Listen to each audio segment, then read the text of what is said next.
Stasio, please come back up, Mr. Stasio. The matter scheduled today for possible disposition due to the fact that we don't have the probation officer here in front of us. And I know we've met. You have the right to an attorney through all stages of these proceedings.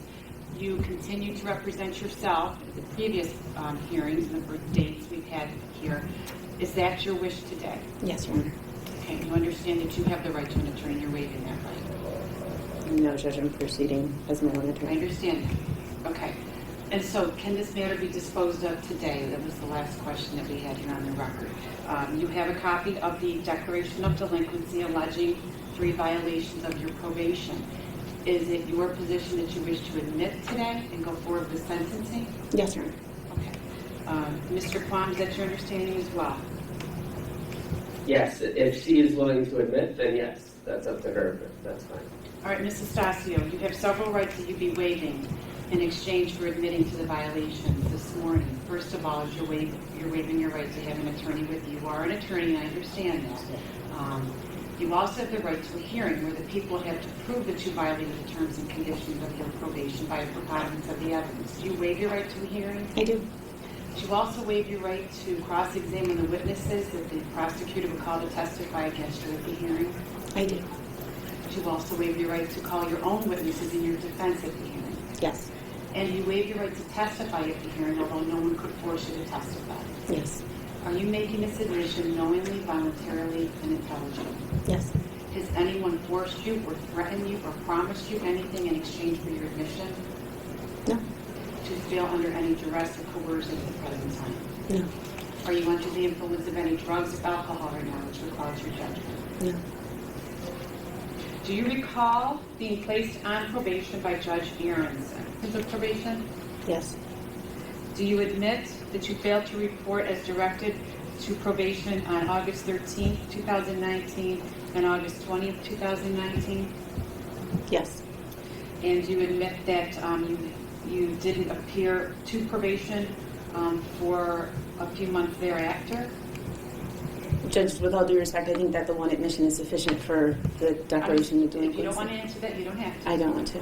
Do you admit that you failed to cooperate with the Ignition Interlock program as required by Section 1193, Subdivision C? No. No, I don't admit that. I deny that. You deny that? I do, but I've already pled guilty, Judge.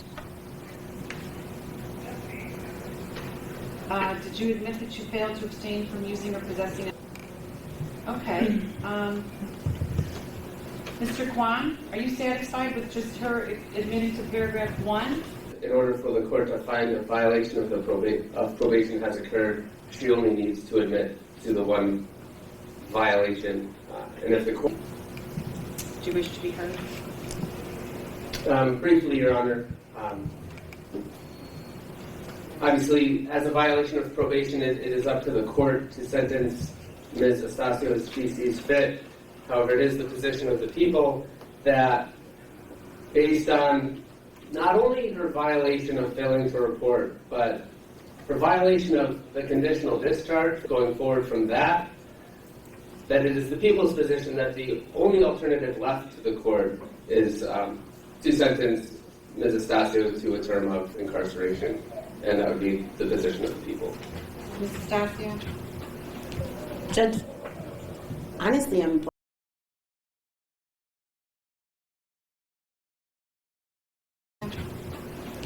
Judge, honestly, I'm blindsided. I've spoken to Mr. Fung about this several times, and his position has always been that the people take no position.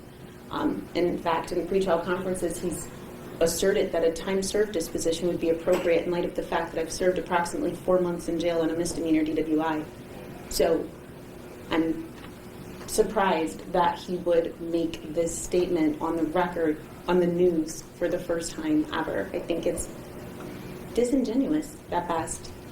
But Judge, I think that it's easy to lose sight of the facts in this case. This case, like a case that I've cited before, People v. Purpura, which is a county court case, which was appealed from the Monroe County District Attorney's Office when an individual who got probation was sentenced to 9 months in jail. Judge Chacho, county court here, said that that was inappropriate, and he conducts an entire analysis of why it's inappropriate. What he says is that no matter what happens in a criminal case, you always go back to the initial crime. the initial offense. In that case, as in this case, it was a misdemeanor DWI. You look at the defendant as you find them at the time of the arrest. In my case, I was a city court judge. I had never been arrested in my life.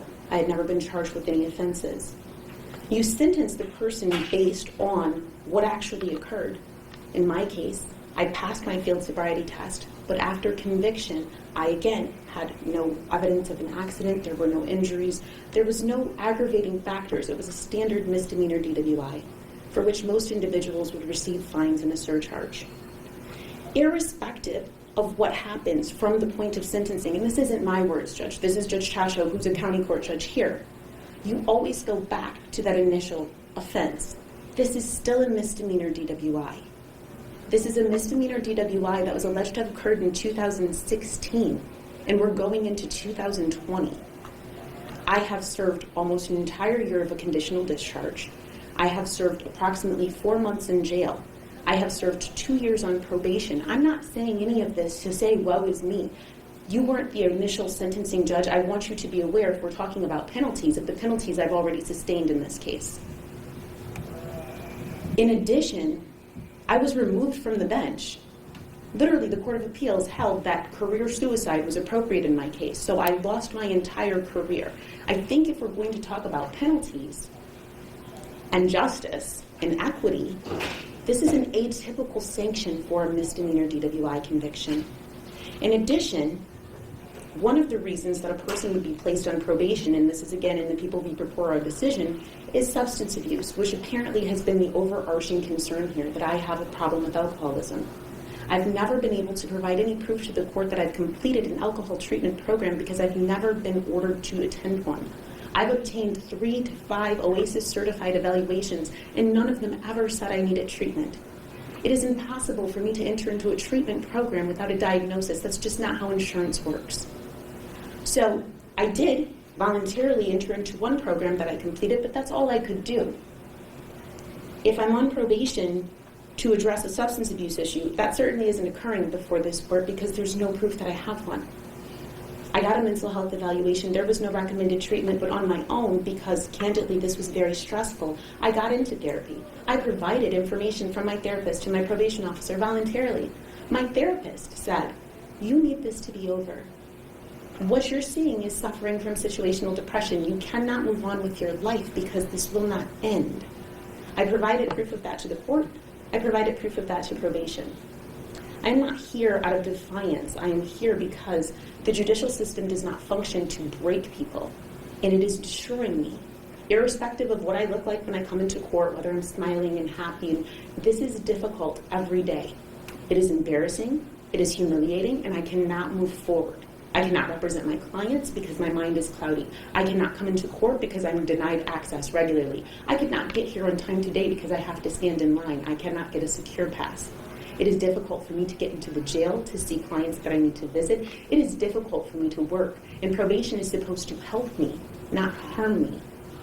If your point was to penalize me, I'm telling you, you have. If your point was to destroy me, I'm telling you, you can't.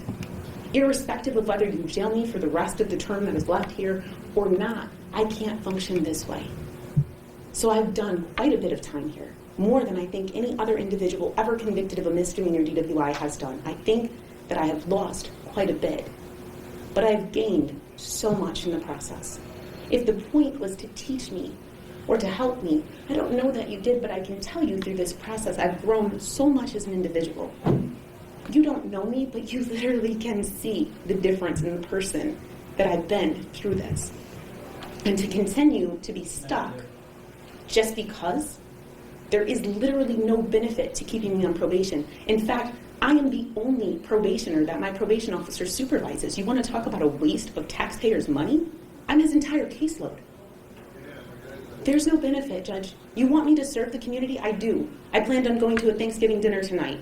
If you don't decide to incarcerate me, I'll be there. I'll be serving at Sabrino's this week. I do community service regularly because that's who I am as a person. If you'd like to sentence me to that, I could see a purpose there and I'd do it anyway.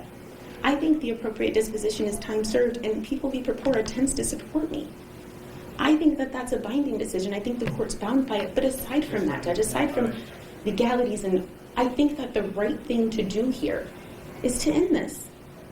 And honestly, candidly, I would like you to do that with a time-served disposition, but no matter what you decide to do, I'm thankful that this will be over today. This has stopped my life.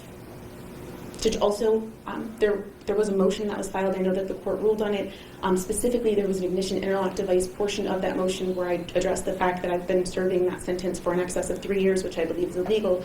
Irrespective of the court's decision today, I would ask that you sign the order terminating the ignition interlock today as a part of your sentence. And I would just throw myself on the mercy of the court. Judge, thank you for letting me speak. I don't feel the need to respond in depth to her feelings. I do believe she